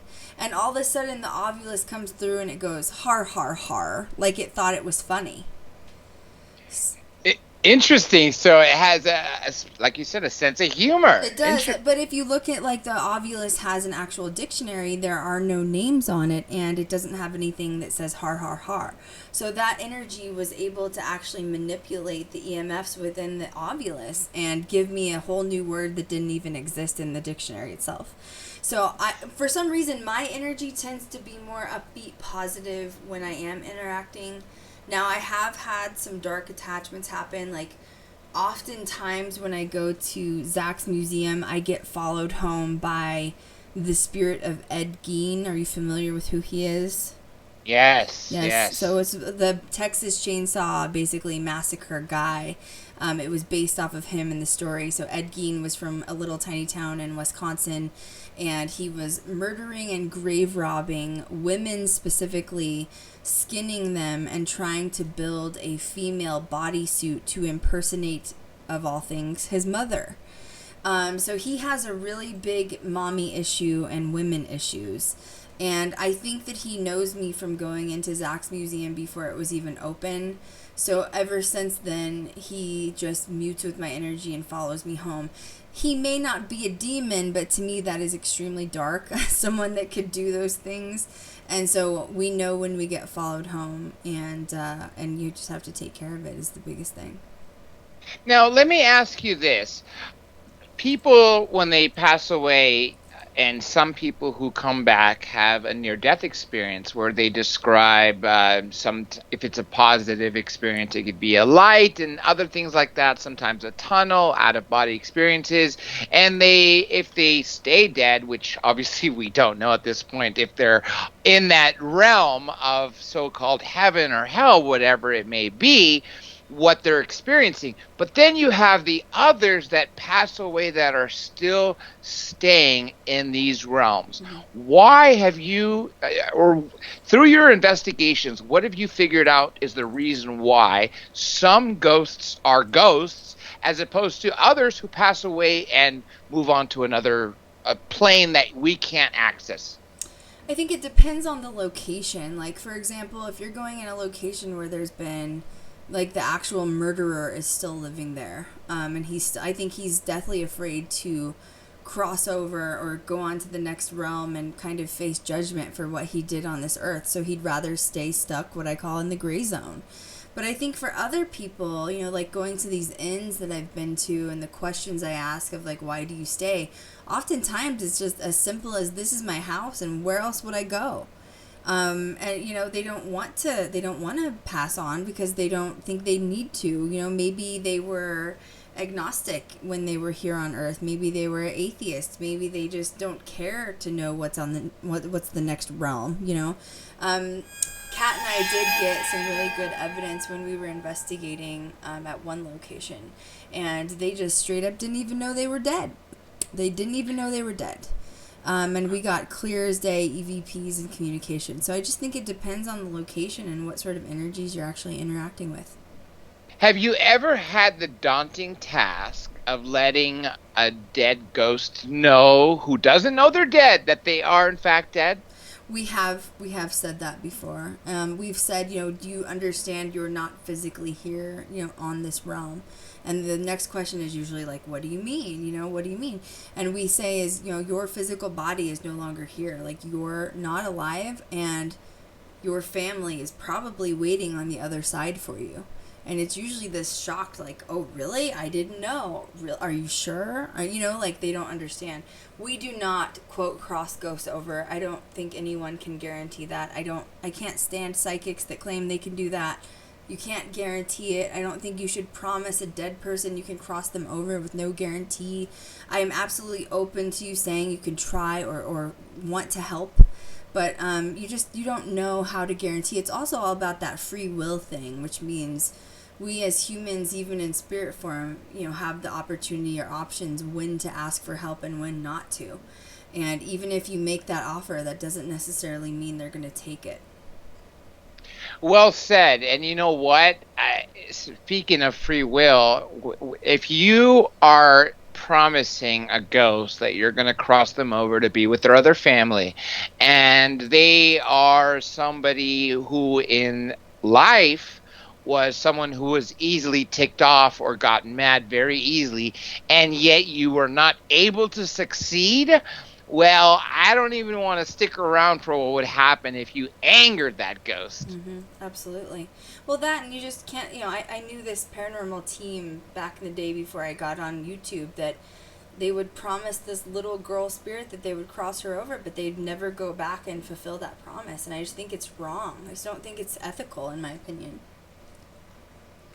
You're absolutely right. And, you know, again, goes with one, with free will, and two, promises that you can't keep. The resentment that follows with that, mm-hmm. You can't even put an amount to it or how much damage can come about from broken promises, because it depends on the person and the situation and the type of promise.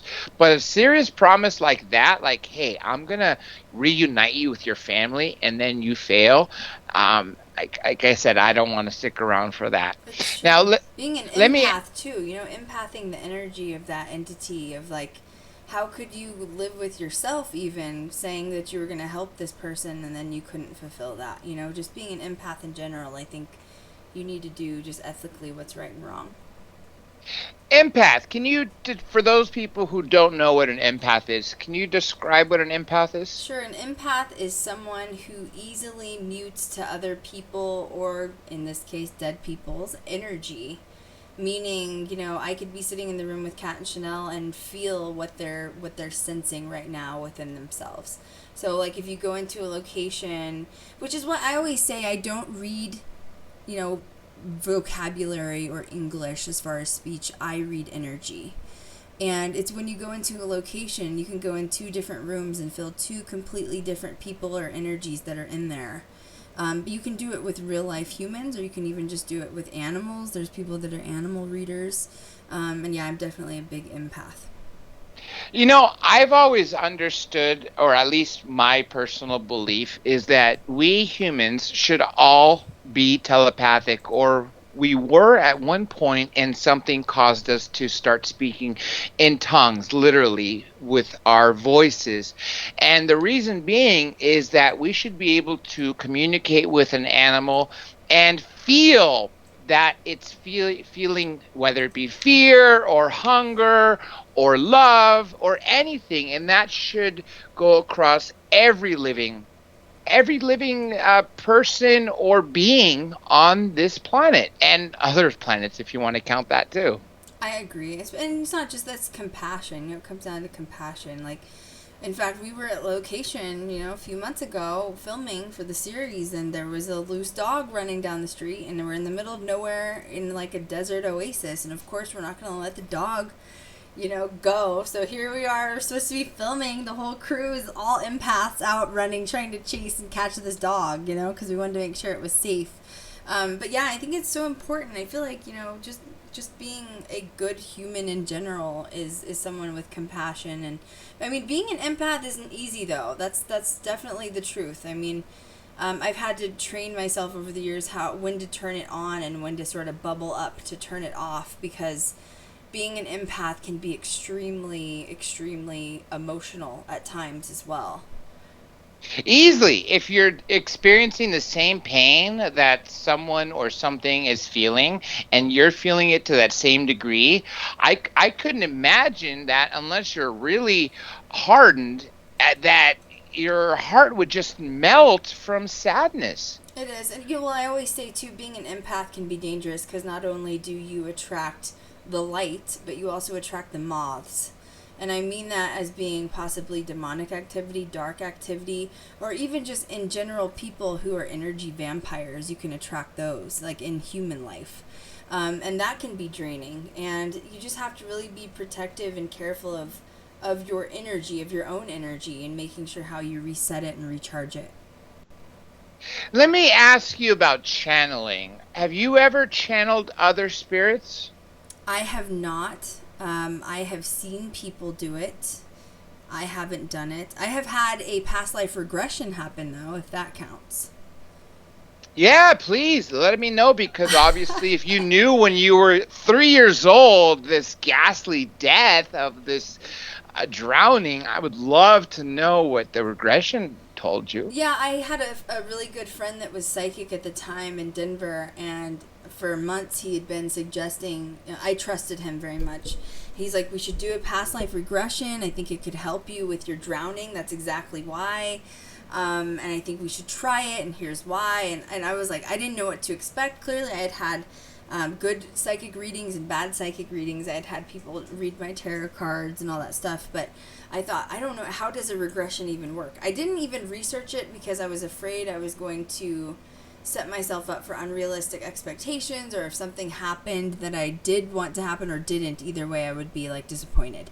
So I decided, you know what, I trust him, I'm just going to try it. And the regression happens, so you have to lay down in sort of a very still meditative position, and whoever is leading you through this sort of meditative journey, you have to trust them. Obviously, you have to be prepared to open up to this person and just open up in general.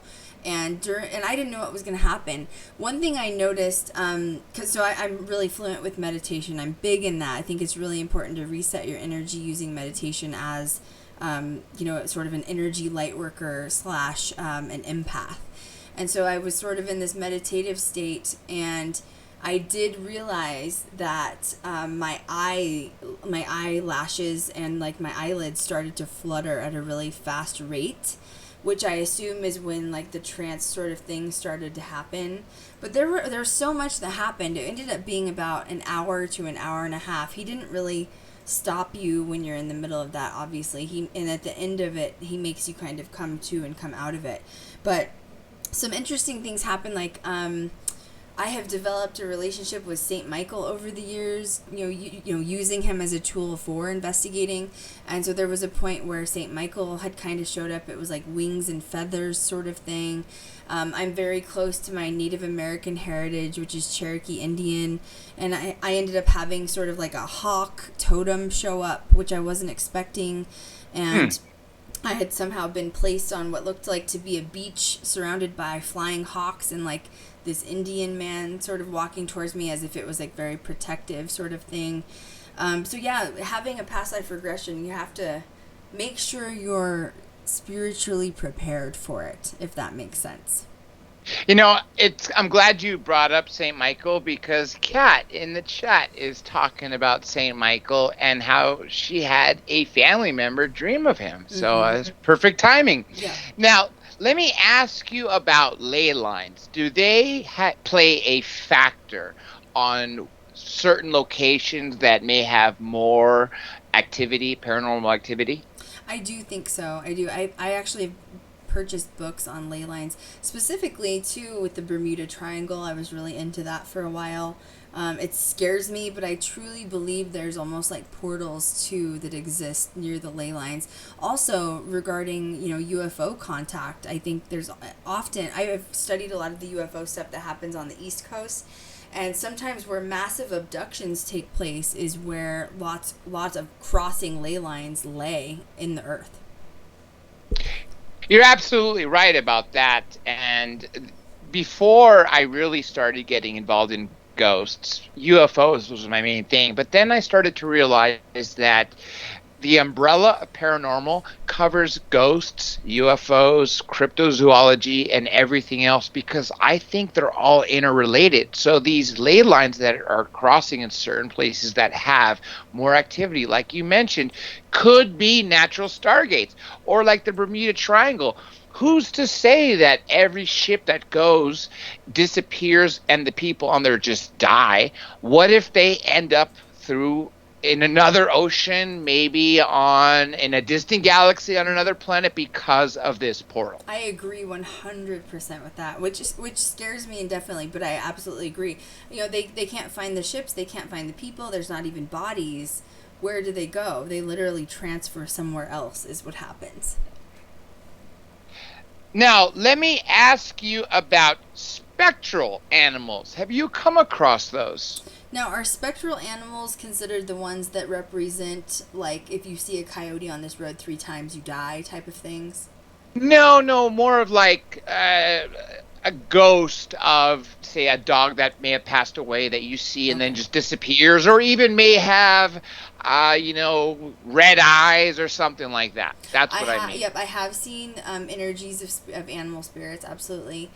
Which kills me, because I feel like animals and legitimate children's spirits, not demonic activity, I feel like they are probably the most trapped in the gray zone, because they wouldn't know how to ask for help or how to get out of that situation. So yeah, I get emotional with spirit. I'm more empathetic with my empath towards animals and spirit animals than I am sometimes with humans, and that's just because I'm a huge animal advocate, huge animal lover. Now the red eye thing that happened, there's a road in Colorado. I know all the Colorado lore because literally I grew up there, like living at all the haunted locations. There was a really old road that literally stemmed back to like the 1700s in Colorado, back to where there were even like witch hangings there and all kinds of stuff. on this road. It's called Riverdale Road, and if anyone's curious about it, I did do a video on it on our YouTube channel, so youtube.com/ghostgirldiaries, all one word. Riverdale Road was really, really haunted, and it was known for having hellhounds at a few locations, where there had been different houses that had been burned to the ground and things like that. If you go up there in current day, there's mass construction that is taking place, and there's houses all over the place. But back in the day, in high school, when I'd go there to investigate, it was completely empty lots of land for miles and miles down this one road. And I did experience what they claim to be as hellhounds there, which are giant dogs with red eyes. The energy that those give off does make you just feel like you're in complete fear.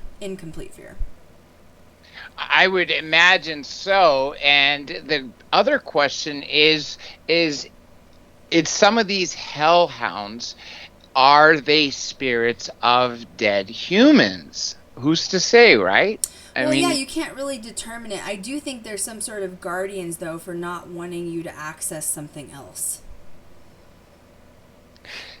Now, let me ask you this, because I've noticed, like you said, as the pendulum is swinging, as we are, as the veil is thinning, as we are entering, or we are in this new age, there are a lot more people and paranormal groups that are sprouting up, people who want to investigate the unknown.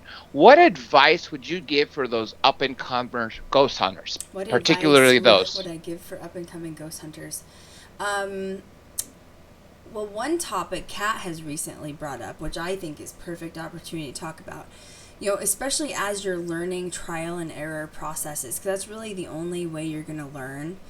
You cannot be responsible for anyone other than yourself when you're investigating, especially when you're the newbie. And let's say you're going in with your whole group of friends, and let's say your one friend decides to go in and provoke the demon, like you said earlier. It is not the rest of the group's responsibility to go in there and make sure everyone's okay. Yes, you should have each other's backs, but I feel like it should already be common knowledge and common sense not to provoke the demon. Or, in general, probably to provoke the unknown. I have been known for provoking, but I only provoke when I know that there were spirits that had been seriously traumatized or tortured in real life when they were there. Meaning, if there was a doctor that was there traumatizing real life humans and using them as experiments, then I'm gonna taunt, right, to bring the doctor out. But you also need to go in when you're newbie to make sure that you have a respective sense of where you're at. Meaning, you don't know what you're going to communicate with. Every investigation that we have, you cannot guarantee it's going to be good or guarantee it's going to be bad. You don't know what's going to come through. So just making sure that you're knowledgeable, and the biggest advice I can give people is learning how to get rid of attachments, because it's gonna happen. I was that person in the beginning that told myself, I'm not gonna get an attachment, it's not gonna happen to me, and then it's all fun and games until it happens to you. Well said. And you know what? I know there are some people that are listening right now that are, in fact, have started their own paranormal groups. And I know they're going to take this advice and heed it closely. Now, let me ask you about exorcisms. Have you ever witnessed any? I don't know if the one counts where my camera tech's eyes were bleeding, but I mean, that wasn't a formal exorcism, obviously. I haven't witnessed them. I was on the phone with people that were in a different state. So I had basically been consulted as the pro investigator to help with the paranormal side while they were conducting the demonic dark side, if that makes sense. So I've been on the phone and witnessed it before. And as an empath, once again, you can't help but feel the pain that these people go through when it's happening. Do I believe it's possible? Absolutely. I absolutely do. It's just really sad stories out there. You hear of, exorcisms that happen and then people actually lose their life. So yeah, Ooh. I do believe that they are possible, and I have witnessed one via audio. And you mentioned the one about your camera technician whose eyes were bleeding? Yeah, this is the guy that had the stigmata. He had his eyes bleeding out of the side. It was like little teardrops coming out of blood. And that's when I was undereducated and not really 100%. I still don't think I'm a pro. You should never call yourself a pro, because if you do that, then you think you've learned everything. And there's always room to grow. There's always knowledge to grow. But definitely at that time, I was still a youngin' and had no idea what I was doing. But we did have holy water. That was that same one. We had holy water, and we used it on him. And we used a lot of St. Michael prayers. We had packed some St. Michael candles. I always say, and I'm not a very religious person, but I always say St. Michael is my homeboy, is how I word it. And developing that relationship with him is important, I think.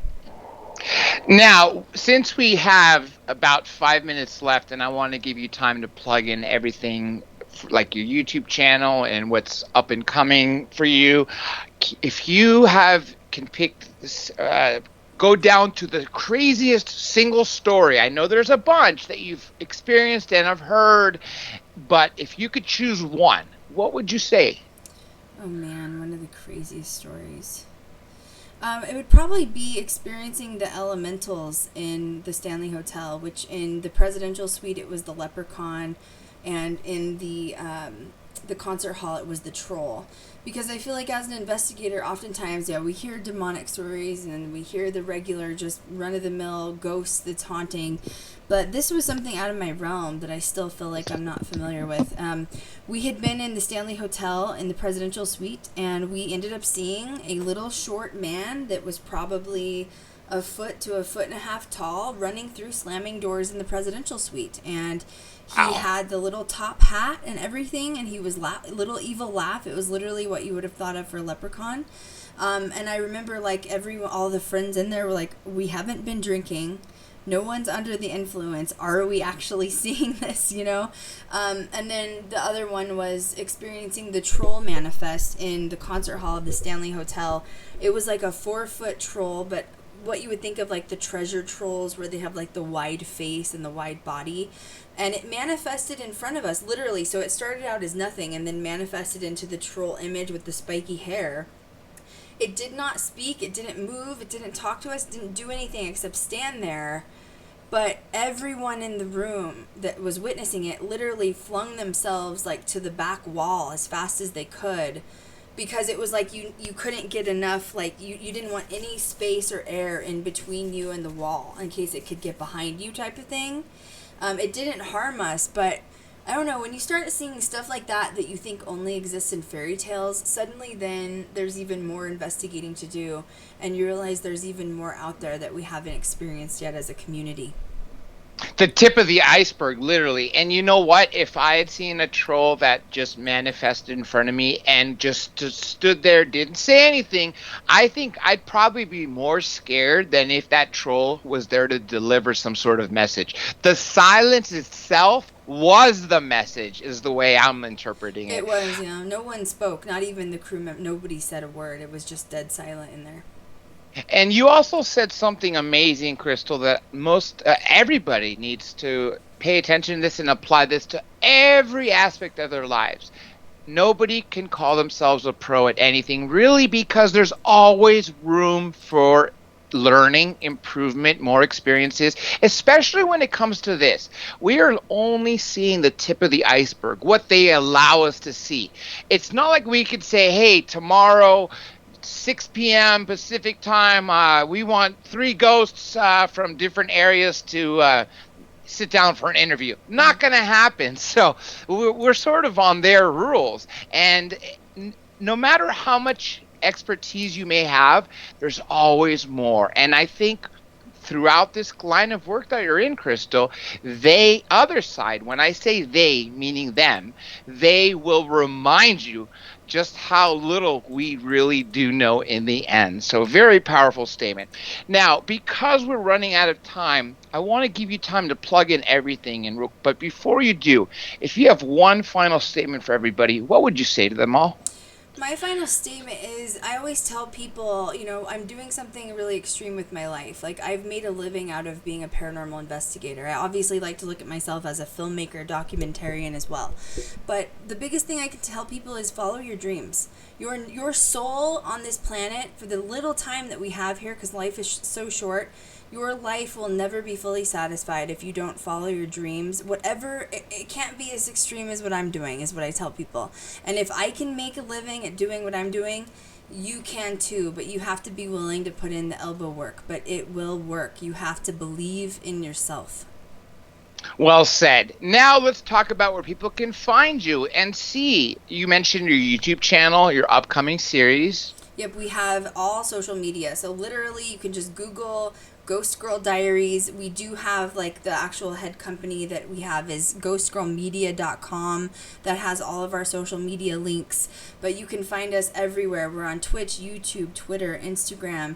You can find Chanel Sherry there, who's our camera tech. You can find Blake Hawk there, who's my co-owner. You can find Kat CORMIER there, who is my co-investigator, co-host, and producer. And then also you can always find me under Krystal Leandra on all social media. Well said. And now let me give some shout outs. First of all, I want to thank Joe Montalto, station owner of UPRN, and a big shout out to those people listening from 107.7 FM New Orleans, Louisiana, as well as iHeartRadio.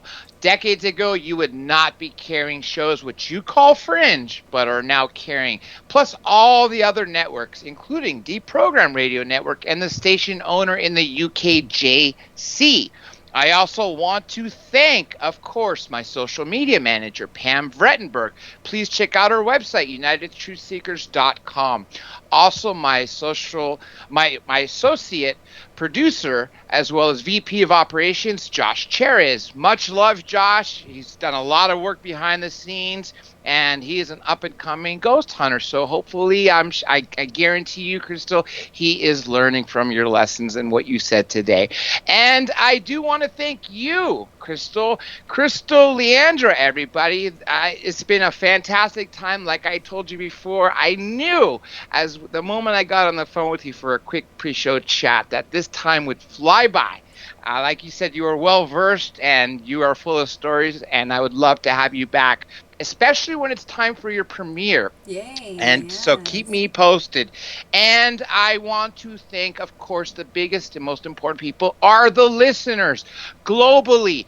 No matter what forum you're listening to, even Twitch today, thanks to Krystal and her team, and YouTube Nation. For those of you who are writing in chat, I want to thank you all very much. Now remember, the only thing you have to remember about the show is the name of it, Dr. J Radio Live. That is DRJ Radio Live.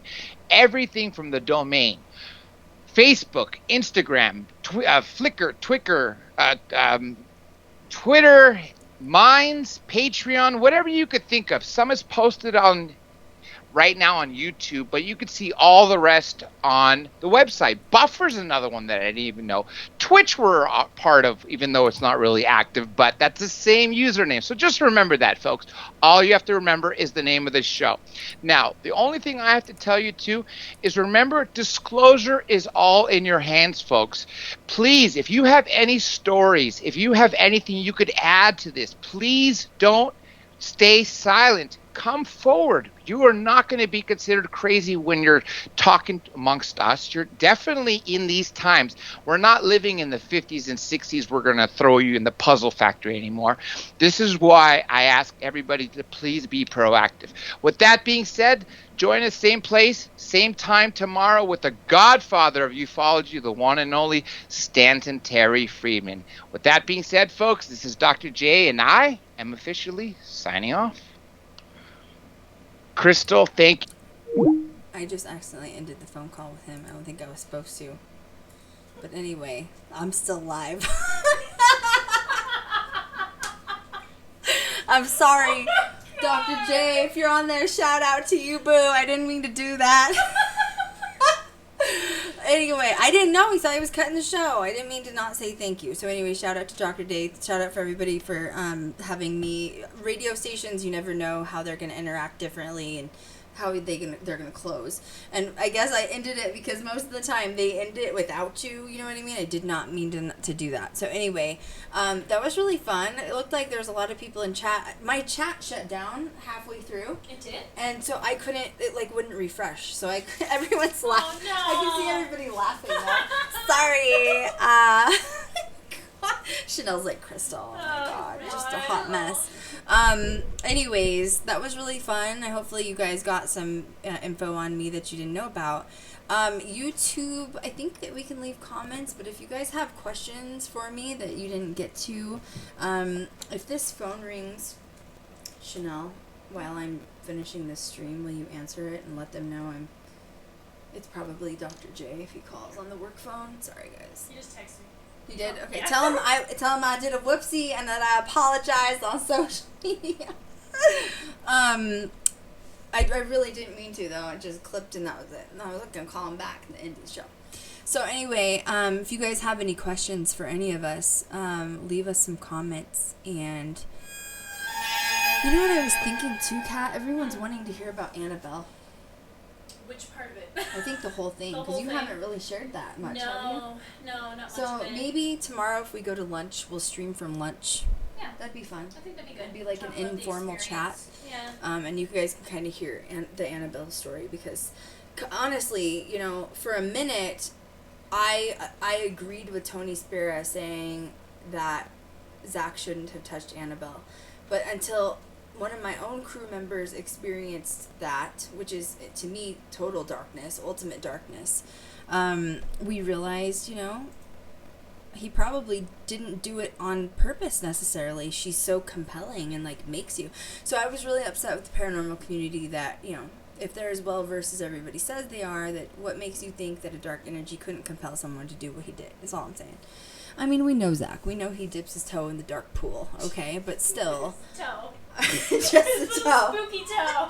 He's spooky toe, Cat said. He dipped his spooky toe in the dark pool. Oh my gosh. God. I'm not used to having 3 people in my office, but let me say, we need like an air conditioner. Oh, shit. Oh my gosh. Sweating the past 2 hours. Ugh, we're dying. So anyway, you guys are awesome. Love you guys so much. So much fun. We'll do another Q&A. Tomorrow we'll probably stream. They go out of town tomorrow, which I'm really sad about. But I've gotten news from both of them that they're both moving here. They're moving to Vegas, right? Yes, it's so exciting. That was Kat. Chanel's the quiet one, just saying, "Woo! I'm gonna pass out." Yes, I'm hot. I'm hot. Oh my gosh. All right, I love you guys so much. Thank you for being so awesome, my viewers, as always. And as always, I will catch you guys next time. Thanks, guys. I'm gonna compliment